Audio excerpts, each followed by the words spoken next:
Okay, so here is the cat heart. We've taken it out of the body already. I'm going to start with the apex of the heart. If you look at it upside down, it kind of looks like a triangle. So the bottom part that comes to a point is the apex, and the base is the top.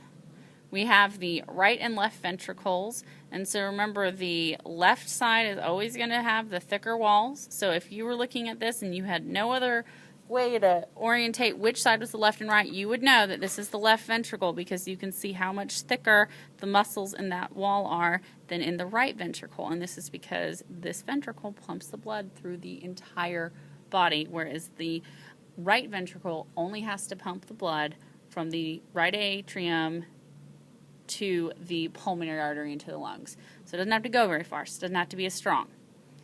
Okay, so then we have the coronary sulcus, which is a little groove that comes around the top and it separates the atria from the ventricles. The coronary sulcus is where the coronary vein and arteries sit.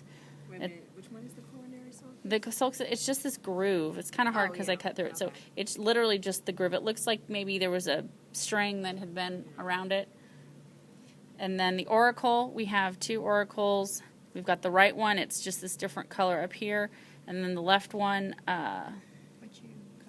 is back here, which I might have cut a little bit off of to see other structures, which didn't work out. And then we have the periconal interventricular sulcus, and so it's the one that kind of divides the right and left atria or ventricles, and it's a little bit of a depression right here. It's kind of hard to see. The pulmonary trunk is where the blood flows from the right ventricle over into the lungs. And that's right here. This is the pulmonary trunk coming off right there. And then our aorta is going to be what leaves the ventricle, goes up. Here's the aorta, and we're going to have a cranial and caudal aorta that supplies the body with the fresh oxygenated blood. The arch of the aorta you can't really see because we cut it out, but it's a little bit of an arch on top. We have the ascending and the descending part you'll have to also see on another heart that's in the body still. We have the pulmonary artery, which is comes off the pulmonary trunk, and then the coronary vein and artery. You really can't see, oh well, here you can kind of see the artery here in the vein. It didn't inject very well.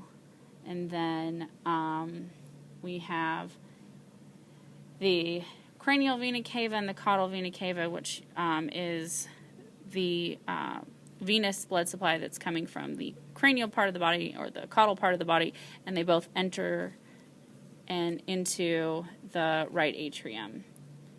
And that's basically it. Oh, we have the chordae tendineae, which are these little you can see this valve right here. This is the tricuspid valve, which you can see the chordae tendineae are what pull it down.